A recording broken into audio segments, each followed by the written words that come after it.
எபிரேயருக்கு நிருபம் 6:19-20 வாசி. அந்த நம்பிக்கை நமக்கு நிலையும் உறுதியும் திரைக்குள்ளாக போகிறதுமான ஆத்தும நங்கூரமாய் இருக்கிறது. நமக்கு முன்னோடினவராகிய இயேசு மெல்கிசேதேக்கின் முறைமையின்படி நித்திய பிரதான ஆசாரியராய் நமக்காக அந்த திரைக்குள் பிரவேசித்திருக்கிறார். எந்த திரைக்குள் பிரவேசித்தார்? எதுக்குள்ள பிரவேசித்தார்? வாசிங்க. எபிரேயர் 10:19-20 வாசி. மஸ்ட் 19 வாசி. எபிரேயர் 10:19 வாசி. ஆகையால் சகோதரரே, நாம் பரிசுத்த ஸ்தலத்தில் பிரவேசிப்பதற்கு இயேசுவானவர் தமது மாம்சமாகிய திரையின் வழியாய் புதிதும் ஜீவனுமான மார்க்கத்தை நமக்கு உண்டு பண்ணினபடியால். நல்ல கவனிங்க. ஆபிரகாமுக்கு வாக்குத்தத்தம் பண்ணப்பட்டது அடையாமல் பாதாளத்துக்கு போயிட்டாங்க.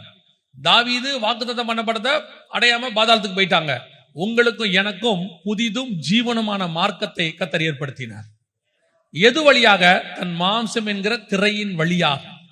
அப்போ உங்க கையில இருக்கிறதான இந்த கம்யூனியனுடையதான அந்த அப்பம், அந்த சரீரம் எதற்கு அடையாளமாக இருக்கிறது? பரலோகத்தில் நுழையறதுக்கான வாசலுக்கு அடையாளமாக இருக்கிறது. எப்படி தேவாலயத்தினுடைய திரைச்சீலை கிழிஞ்சு உள்ளே போவதற்கு ஒரு வழி கிடைச்சிச்சோ மகா பரிசுத்த ஸ்தலத்துக்குள், அது வரைக்கும் யாரும் போக முடியாது. பாருங்க, மகா பிரதான ஆசாரியன் ஆரோன் வருஷத்துக்கு ஒரு தடவை போவார். அதுக்கப்புறம் உள்ள போறவர் செத்து கூட போயிடுவாங்க. எப்பேற்பட்ட ஆளா இருந்தாலும் ஆசாரியன் லேவியனா இருந்தா பரிசுத்த ஸ்தலம் வரைக்கும் போலாம், பலிபீடம் போலாம், பரிசுத்த ஸ்தலம் போலாம். மகா பரிசுத்தத்துக்கு போக முடியாது. அந்த மகா பரிசுத்த ஸ்தலத்துக்குள் பிரவேசிக்கிற முதல் பிரதான ஆசாரியர் யாருன்னு கேட்டீங்கன்னா ஆண்டவராகிய இயேசு கிறிஸ்து.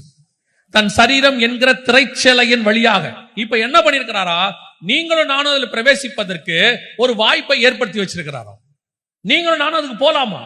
அந்த போறதுக்கானதான அடையாளம், டோக்கன் என்னன்னா உங்க கையில் என் கையில் இருக்கிறதான கம்யூனியன். அதுலயும் குறிப்பாக அந்த அப்பம் சரீரம் என்று சொல்லப்படுகிறது. ஆனால் இதை எடுத்துக்கிட்டு போற நீங்களும் நானும், அதான் இங்க இம்பார்ட்டன்ட். உங்க கையில இருக்கிறதுனால மட்டும் நீங்க உள்ள போயிட முடியாது. 1 கொரிந்தியர் 10:11 திருப்பி தெளிவா சொல்லுது, அபாத்திரமாய் போஜனமானம் பண்ணக்கூடாது. அபாத்திரமாய் போஜனமானம் பண்ணுகிறவர்களில் சிலர் வியாதியஸ்தர்களாயும் சிலர் நித்திரையும் அடைந்திருக்கிறார்கள். கம்யூனியன் இருக்கிறதுனால, நீங்க ரட்சிக்கப்பட்டதுனால, ஞானஸ்நானம் எடுத்ததுனால, அபிஷேகம் பெற்றதுனால உங்க கையில கம்யூனியனை கொடுத்திருக்கிறோம். இந்த கம்யூனியனை எதுக்கு கொடுக்கிறோம்? நீங்க சபைக்கு வந்திருக்கிறீங்க, பரலோகத்துக்கு இங்கிருந்து பரலோகத்துக்கு போறதுக்கு டோக்கன்றதுக்கு அடையாளமா தான் அது கொடுத்திருக்கிறோம். ஆனா வாங்கினதுனால உங்களுக்கு கண்டிப்பா பரலோகம் கன்ஃபார்ம் அல்ல. வாங்குற நீங்களும் நானும் அதில் பிரவேசிப்பதற்கு பூரணம் உள்ளவர்களாய் மாறி இருந்தாதான் போக முடியும். அவங்கிட்ட என்ன பிரச்சனை? பழைய ஏற்பாட்டு பரிசுத்தவான்கிட்ட அவன் பூரணமா இருந்தா கையில கம்யூனியன் இல்ல. இங்க பிரச்சனை, கையில கம்யூனியன் இருக்கு, பூரணமா இல்ல. ரெண்டும் இருந்தாதான் போக முடியும். இல்லைங்க, அதெல்லாம் கிடையாது. கம்யூனியன் கொடுத்தா கண்டிப்பா போயிடலாம் பரலோகத்துக்கு. யார் சொன்னா? கம்யூனியன் முதல்ல வாங்கினா ஃபர்ஸ்ட் பேட்ச் இயேசு கூட இருந்த 12 அப்போஸ்தலர்கள், அவங்க தான் ஃபர்ஸ்ட் பேட்ச் வாங்கினாங்க. அதுல ஒருத்த பணத்தாசக்காரனா இருந்தான், பொருளாசக்காரனா இருந்தான், திருடனா இருந்தான், காட்டி கொடுக்கிறவனா இருந்தான், நாண்டு கொண்டு செத்தான். கம்யூனியன் வாங்கினவன் எல்லாம் பரலோகத்துக்கு போறான்னா யூதாஸ் போயிருக்கணும். ஆமா தானே? போயிருக்கணும்ல, போலியே. அப்போ அழைப்பு இருக்குது, அப்போஸ்தலர் அழைப்பு இருக்குது. இயேசு கிறிஸ்துவோடைய 3 வருஷம் இருந்திருக்கிறான், ஞானஸ்நானம் எடுத்திருக்கிறான். 10க்கு இயேசு 2 பேரை அனுப்பி அற்புத அடையாளம் செய்யும் போது இவனும் போய் செஞ்சிருக்கிறான். இயேசுவோட உட்கார்ந்து ரகசியங்களை படிச்சிருக்கிறான். இயேசு சொல்றதான பரலோகத்தின் ரகசியத்தை பத்தி எல்லாம் கேட்டிருக்கிறான். எல்லாம் நடந்திருக்கு. ஆனால் அபாத்திரமாய் போஜனமான பண்ண ஒரே காரணம், நாண்டு கொண்டு செத்தான். இதைத்தான் இப்ப உங்களுக்கு திருப்பி சொல்றோம். சபை என்பது ஒரு ஆவிக்குரிய சபைக்கு வந்துட்டேன், பெந்தகோஸ்தே சபைக்குள்ள இருக்கிறேன், இங்க வந்து நான் கம்யூனியன்லாம் எடுக்கிறேன், நான் பரலோகத்துக்கு போயிருவேனா? இல்ல, அப்படி பைபிள் சொல்லல. அந்த மாதிரி சொல்லல. பூரணப்பட்டால் தான் போக முடியும் இருக்கு. அவர்களை பூரணப்படுத்தும்படி நான் புறப்பட்டு போகணும். அதைத்தான் வசனம் சொல்றது, பூர்ணராகும்படி கடந்து போவோம். இதுலயே இருக்காதீங்க. இதே கைகளை வைக்குதல், ஸ்நானத்துக்கு அடுத்த உபதேசம், நித்திய நியாய தீர்ப்பு, இப்படியே பேசிக்கிட்டே இருக்காத.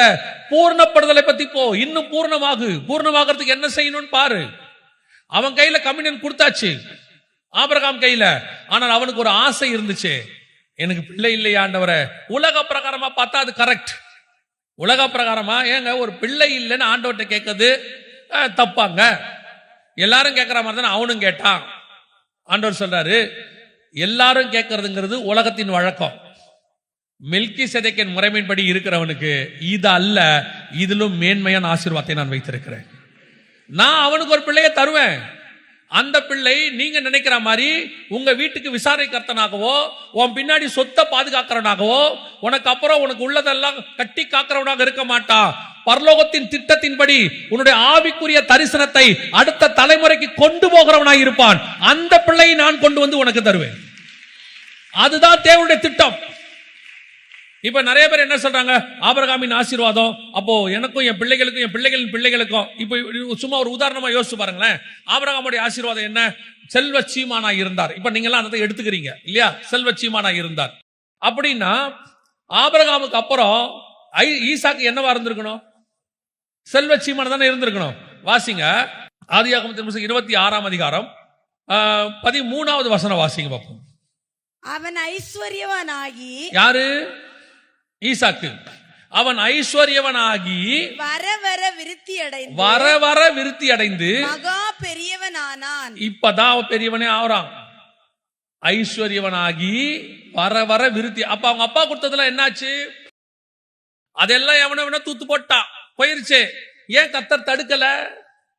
கர்த்தர் உன்னை உலக பிரகாரமா ஆசீர்வதிக்கணுங்கிறது வேற விஷயம். அதை கொடுத்துட்டு போயிட்டே இருப்பாரு. அவருக்கு அப்படிங்கறதுக்குள்ள கொடுத்துருவாரு. ஒரு ஆளை கொண்டு ஒரு கட்டடத்தை கட்டி கொடுப்பதற்கு கர்த்தர் வல்லமை உள்ளவராய் இருக்கிறார். ஒரு மனுஷனை கொண்டு ஒரு காரியத்தை செய்ய கர்த்தர் வல்லமை உள்ளவராய் இருக்கிறார். இப்ப பாருங்க ஈசாக்குடைய ஆசீர்வாதம். அவன் வர வர பலத்து ஐஸ்வர்யவனானான். அப்ப அவன் ஐஸ்வர்யம் அடுத்து யாருக்கு போயிருக்கணும்? யாக்கோபுக்கு போயிருக்கணும். ஆனா யாக்கோபு எங்க போனாரு? ஆடு மேய்க்க போயிட்டாரு. அவர் சொல்றாரு, நான் கோலும் கையுமாய் வந்தேன், கர்த்தர் என்னை பெரிய பரிவாரமாய் இரும்பெரும் பரிவாரமாய் மாற்றினார். இப்ப யோசிச்சு பாருங்க, ஈசாக்குடைய ஆசீர்வாதம் யார்கிட்ட வரல? யாக்கோபு கிட்ட வரல. சரி, இப்ப யாக்கோபுடைய ஆசீர்வாதம் யார்கிட்ட போகணும்? சேஷ்டபுத்திர பாகம் யாருக்குரியது? யோசேப்புக்குரியது. அப்ப இந்த மொத்தமும் யார்கிட்ட போயிருக்கணும்? யோசேப்பு கிட்ட போயிருக்கணும். ஆனால் யோசேப்பு எங்க போயிட்டாரு?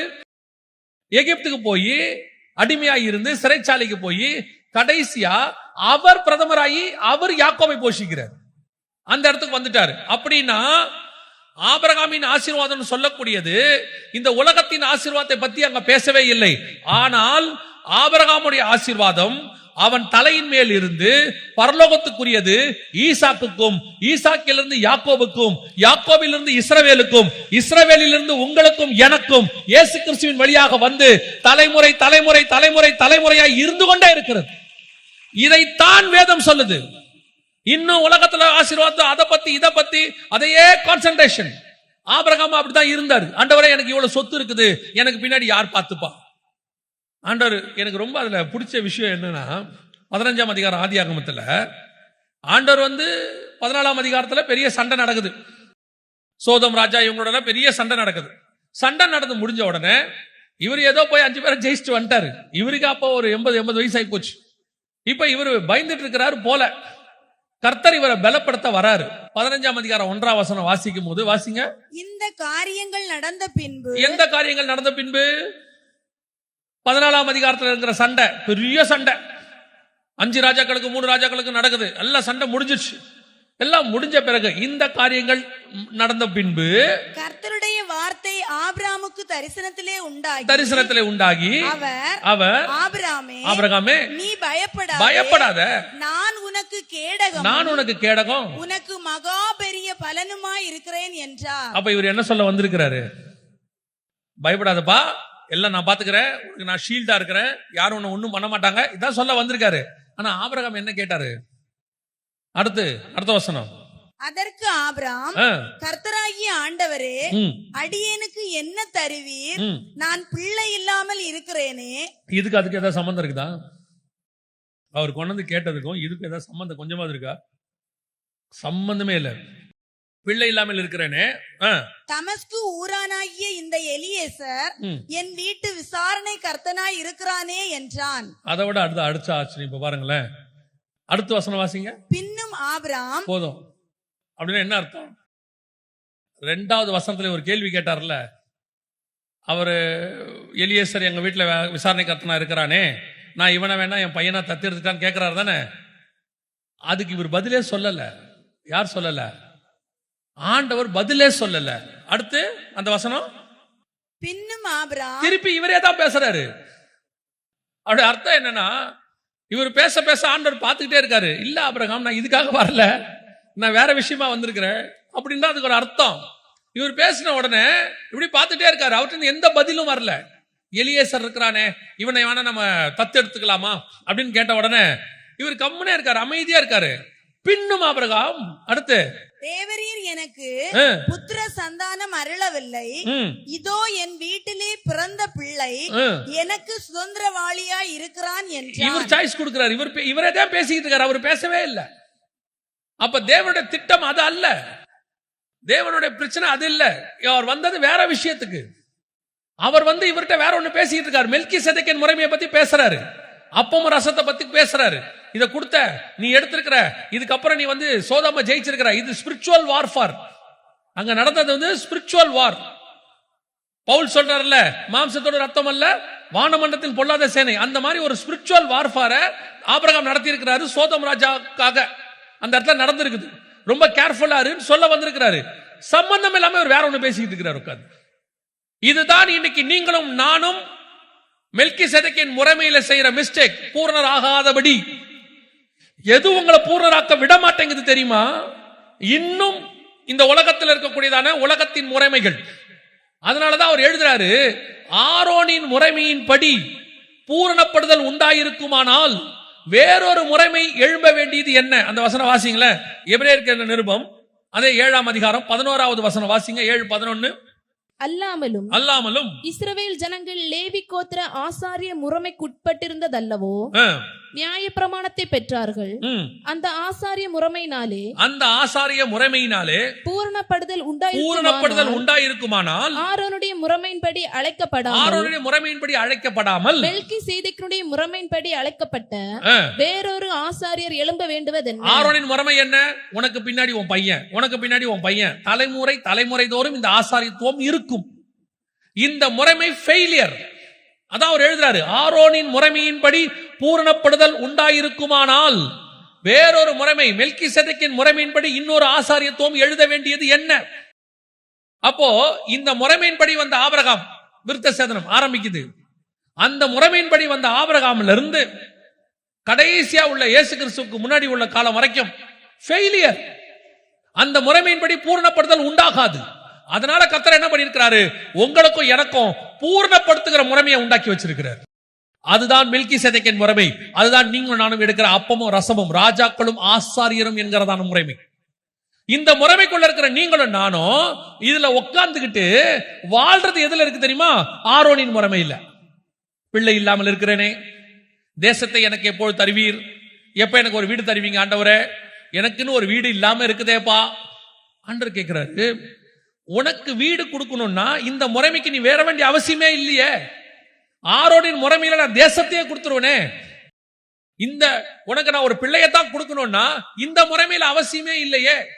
ஆபிரகாமுக்கு பிள்ளை கொடுத்திருக்கிறேன், அப்புறம் ரெபேக்காளுக்கு 20 வருஷம் கழிச்சு குழந்தை வந்திருக்குது, அப்புறம் அன்னாளுக்கு குழந்தை வந்திருக்கு, எலிசபெத் வரைக்கும் வந்திருக்குதே. அப்ப இந்த முறைமையின்படி, மெல்கிசேதேக்கின் முறைமையின்படி நீ பிள்ளைய கேட்கிறீன்னா அது ஆரோனின் முறைமைப்படி உள்ளது. அப்படின்னா எங்களுக்கு எல்லாம் குழந்தையே இல்லையா? நாங்க குழந்தையே கேட்க கூடாதா? நல்லா புரிஞ்சுக்கோங்க. மெல்கிசேதேக்கின் முறைமையின்படி உங்களுக்கு பிள்ளைகள் என்பது மாம்சத்தில் பிறக்கிற பிள்ளைகளை குறித்து பேசவில்லை, அவர் ஆவிக்குரிய பிள்ளைகளை குறித்து பேசுகிறார். நீ மாம்சத்தில் பிறந்தால் உனக்கு ஒரு பிள்ளை, மாம்சத்தில் பிறந்தால் 2 பிள்ளை. அந்த பிள்ளைக்கு நீங்க படுற பாடு ஒண்ணு இருக்கும் பாத்தீங்களா? அந்த பிள்ளை பிறந்த பிறகு அது ரட்சிக்கப்படுற வரைக்கும் உங்களுக்கு ஒரு பாடு இருக்கும். நீங்க உங்க ஜபத்துல சொல்லிக்கிட்டே இருப்பீங்க, ஐயோ என் பிள்ளை எப்படியாவது ரட்சிக்க பண்ணும், ஆண்டவருக்குள்ள வளரணும். பாஸ்டர் கிட்ட போய் ஜெபம் பண்ணிட்டே இருப்பீங்க. சின்ன வயசுல சர்ச்சுக்குள்ள விட்டு அது ரட்சிக்கப்படுதான்னு பாத்துக்கிட்டே இருப்பீங்க. கெட்டு போயிடக்கூடாது சொல்லிக்கிட்டே இருப்பீங்க. ஆனா ஆவிக்குரிய பிள்ளை உங்களுக்கு பிறந்துச்சு வச்சுங்க, பிறக்கும் போதே அந்த ஆவிக்குரிய பிள்ளை கிறிஸ்துவுக்குள்ளதான் பிறக்கும். அது பிறக்கும் போதே உனக்கு சந்தோஷம் ஆரம்பிச்சிடும். அதுக்கப்புறம் அது முடிவு பறிந்த ஆவிக்குரிய பிள்ளை தான். மாம்ச பிள்ளை பிறந்து ஆவிக்குரிய பிள்ளையா மாறும். ஆவிக்குரிய பிள்ளை பிறக்கும் போது ஆவிக்குரிய பிள்ளையா பிறக்கும். அது முடிக்கும் போது மெல்கிசேதேக்கின் முறைமையில ராஜாவும் ஆசாரியனுமாய் முடிக்கும். எவ்வளவு பெரிய ஆசீர்வாதம். ஆனா இன்னைக்கு நீங்கள் நானும் எதை கேட்டுக்கிட்டு இருக்கோம்? அதே ஆபிரகாம் கேட்டதான பிள்ளை இல்லையே, லேண்ட் இல்லையே, எதனால் சுதந்திரத்துக் கொள்வேன்? அப்போ உங்களை என்னையும் பூரணப்படுத்துறதுக்கு பரலோகம் ஒரு ஆவிக்குரிய சபைகளை கொண்டாந்து உட்கார வச்சு ஒரு ஆவிக்குரிய முறைமைகளை கொண்டாந்து மெல்கிசேதேக்கின் முறைமையில கொண்டாந்து அப்பத்தையும் ரசத்தையும் கொடுத்து உன்னை ஆவிக்குரிய வாழ்க்கைக்கு கூட்டு வந்தா நீங்க இந்த மெல்கிசேதேக்கின் முறைமையில உட்கார்ந்துகிட்டு ஆரோனின் முறைமையின்படி வாழ்க்கை ஓடுது. ஆரோனின் முறைமையில என்னென்னலாம் கேட்பாங்களோ அதைத்தான் நீங்க இங்க உட்கார்ந்து கேட்டுக்கிட்டு இருக்கீங்க. ஆனா நீங்க சொல்லிட்டு இருக்கிறீங்க நான் கர்த்தர் வந்தா நான் ஃபர்ஸ்ட் பரலோகத்துக்கு போவேன். இல்லையே, அவனே இதுல பூர்ணப்படலையே. அப்ப பூர்ணப்படுத்த வேண்டியவன் இதுல இருந்தா பூர்ணப்படுத்த முடியாதே.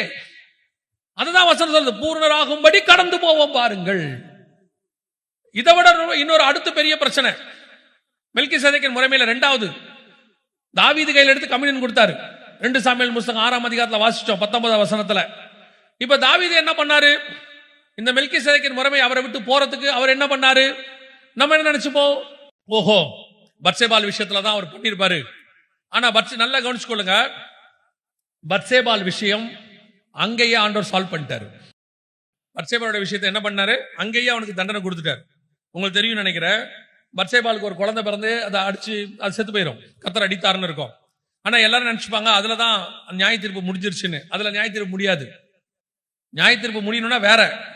இப்போ உரியாவினுடைய அப்பா அம்மாவுக்கு நியாய பிரமாணம் செய்யணும். அவன் வந்து ஏத்தியன், அவன் வந்து புறஜாதியா நியாய பிரமாணத்தை ஏற்றுக்கிட்டு உள்ள கொண்டு வந்தவன். அவன் அகித்தாப்பேலுடைய சொந்தக்காரன். அதனால இத வந்து தாவீது பத்சேபாலுக்கு, அது பத்சேபாலுக்கு கொடுத்த தண்டனை, தாவீது கொடுத்த தண்டனை கிடையாது. அது பத்சேபாலுக்கு கொடுத்த, நீ குழந்தை பிறந்த உன் குழந்தை செத்து போச்சு, வேலை முடிச்சு. தாவீது கொடுத்த தண்டனை என்ன தெரியுமா? பத்சேபால் விஷயத்துல எந்த ஏத்தியனாகிய உரியாவை எந்த யோவாபு கையில கொடுத்து அவங்கிட்ட எழுதி கொடுத்து யோவாபு கிட்ட சொல்லி அவனை சாவடின்னு சொன்னானோ அதே யோவாபு கிட்ட அப்சலோம சாவடிக்க சொல்லுவான். சேம் விஷயம், அதே மாதிரி ஒரு யுத்தம், அதே மாதிரி சொல்லுவான். வேற வழி இல்ல, பிள்ளையாண்டானை பார்த்து நடத்துங்களும்பா. அவனை கொல்லாதீங்கன்னு சொல்லவே முடியாது அவனால. பிள்ளையாண்டானை பார்த்து நடத்துங்களும்பா. எந்த யோவாவை வச்சு எந்த ஏத்தியனை நீ கொலை பண்ணியோ அதே யோவாவை வச்சு உன் பையனை ஆண்டவர் கொலை பண்ணுவார். அதே மாதிரி நியூஸ் வரும். ஆனால் ஏத்தியனாகிய உரியா செத்துட்டான் நியூஸ் வரும்போது உனக்கு நிம்மதியா இருந்துச்சு இல்ல, ஆனா உன் பையன் செத்துட்டான் நியூஸ் வரும்போது தாவீது கதறி அழுதான்னு இருக்கும். அதுதான் நியாய தீர்ப்பு, நியாய பிரமாணம். கண்ணுக்கு கண், பல்லுக்கு பல், பிள்ளைக்கு பிள்ளை, சரியா போயிடும்.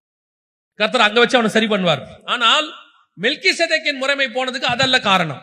மெல்கிசேதேக்கின் முறைமை போனதுக்கு வேற காரணம் என்னன்னு கேட்டீங்கன்னா, கர்த்தர் வந்து தாவீது கிட்ட தேவாலயமே கேட்க மாட்டாரு. தேவாலயத்துக்கு பின்னாடி இருக்கிற கான்செப்ட் வேற. அது கூடாரம். அது கூடாரத்துல தான் இருக்கணும், ஆலயம் கட்டக்கூடாது. பழைய ஏற்பாட்டுல ஆலயம் கட்டக்கூடாது, அது வந்து கூடாரத்துல தான் இருக்கணும். கூடாரத்துக்கு பின்னாடி ஆவிக்குரிய சத்தியம் இருக்கு. ஏன்னா பரலோகத்துல கூடாரம் தான் இருக்கு. வெளிப்படுத்தல் 15:5 இருக்கு, சாட்சியின் கூடாரமாகிய ஆலயம். இவர் என்ன பண்ணிட்டாரு? ஆசைப்பட்டாரு, ஸ்பிரிச்சுவல் ஆசை. இதான் இங்க அடுத்த பிரச்சனை. ஆபிரகாமுக்கு வந்த ஆசை, என் பையன், எனக்கு ஒரு பையன் வேணும், எனக்கு ஒரு லேண்ட் வேணும். ஆனா தாவீதுக்கு வந்த ஆசை ஸ்பிரிச்சுவல் ஆசை. இது என்ன ஆசை தெரியுமா? ஆண்டவரே, நான் இப்படி இருக்கிறேனே, நான் உங்களுக்கு ஒரு பெரிய சர்ச்சு கட்டினா எப்படி இருக்கும்? ஆண்டவர் கேட்பார் திருப்பிக்கு, நாத்தான் தீர்க்கதரிசி விட்டு கேட்பாரு, எந்த காலத்திலாவது யாருக்கிட்டையாவது நான் ஒரு ஆலயம் கேட்டேனா? ஏன்னா ஆலயத்தோட கான்செப்ட் வேற. இப்ப இவர் என்ன பண்ணிவிடுவாரு, இந்த ஆலயத்தை கேட்டாருங்கிறதுனால நம்ம ஆண்டவர்கிட்ட அது ஒரு பெரிய நல்ல குணம். பிள்ளைகள் எதையாவது கேட்டா இல்லைன்னு சொல்றதுக்கு அவருக்கு மனசு வராது. அதுவும் அவருக்கு பிடிச்சவங்க கேட்டாங்கன்னா இல்லைன்னு சொல்றதுக்கு மனசு வராது. ஆனா சொல்லிடுவாரு, நீ தப்பா கேட்கற, நான் கொடுக்குறேன், ஆனா அதனால வரக்கூடிய வேதனையை அனுபவிச்சுக்கோன்றுவார். அது ஆண்டவர்கிட்ட உள்ள குணம். சொல்லுவார், ஆனா இல்ல வேண்டாம், ஆனா நீ கேட்ட, ஏன்னா இல்லைன்னு சொன்னா அவன் துக்கப்படுத்துருவான்.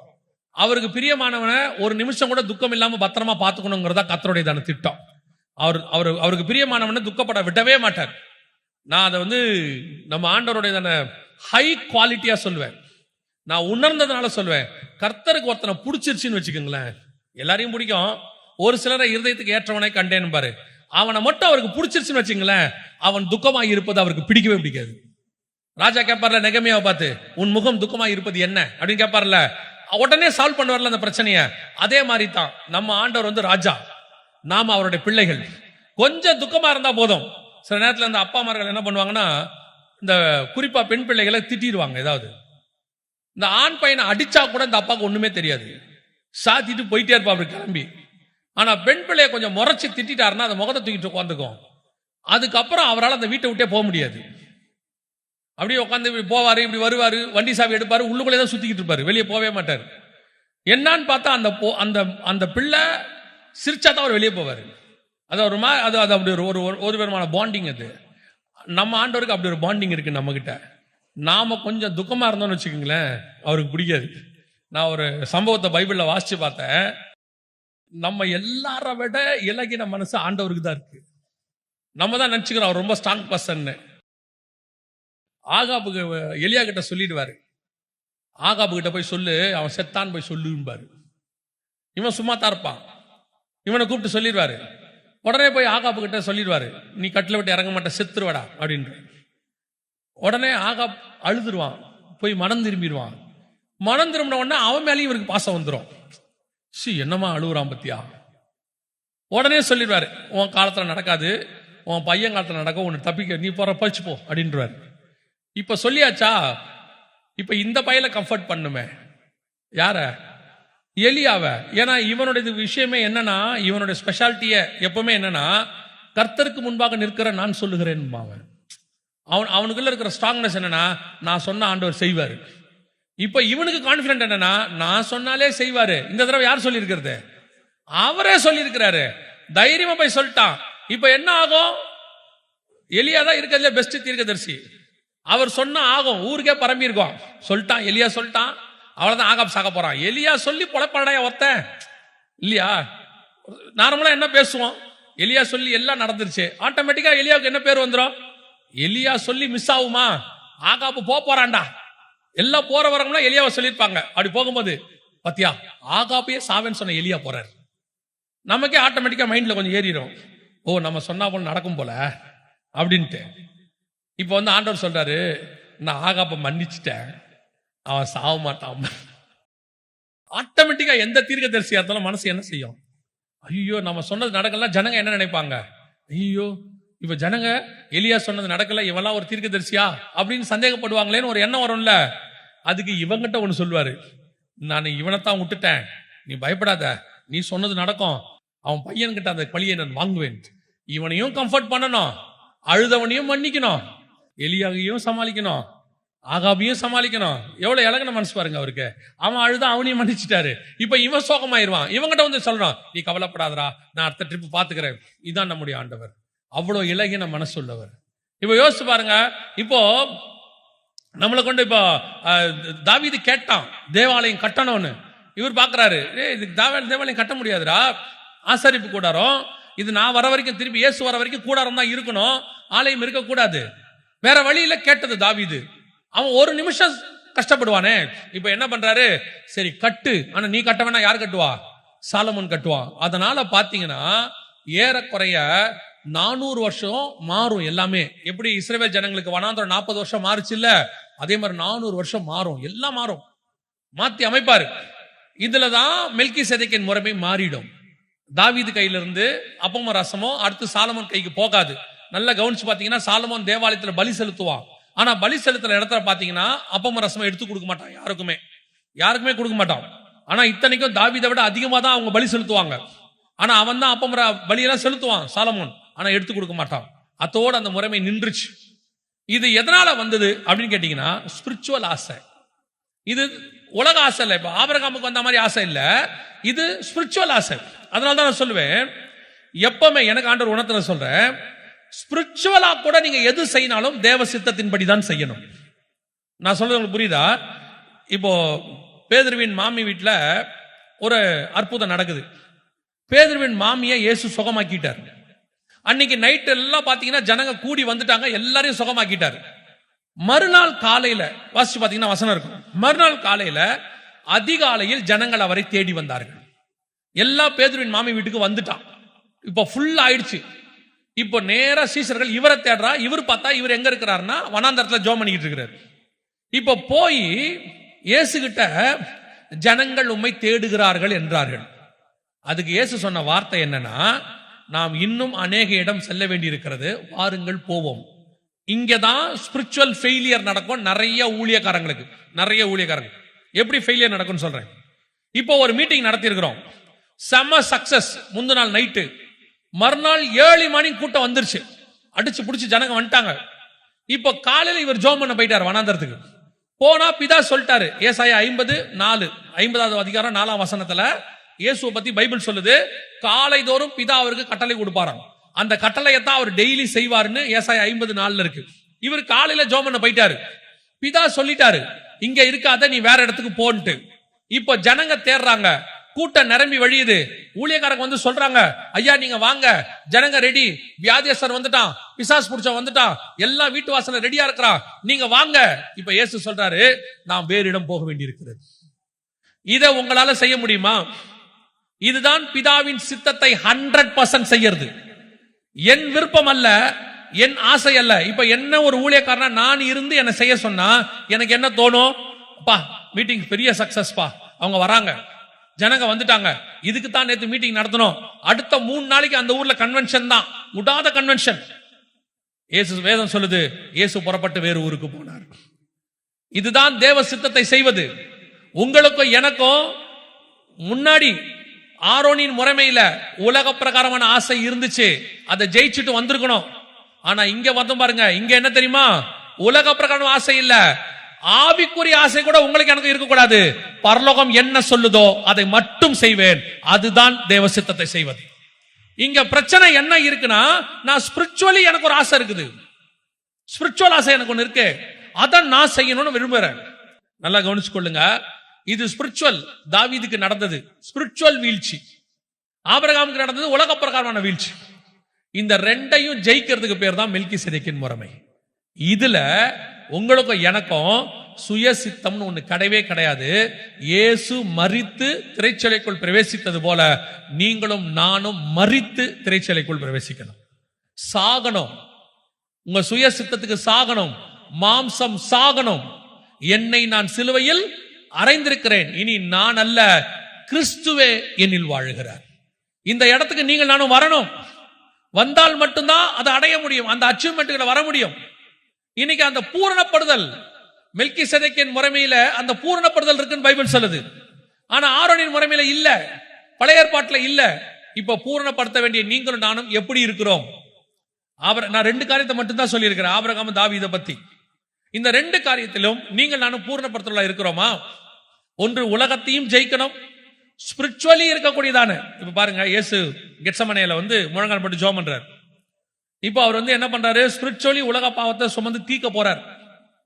அந்த இடத்துல அவர் பிதாவை பாட்டு கேட்ட கேள்வி என்னன்னா, உமக்கு சித்தமானால் இந்த பாத்திரம் என்னை விட்டு நீங்கும்படி செய்யும். அவர் கேட்கறதுல நியாயம் இருக்கு.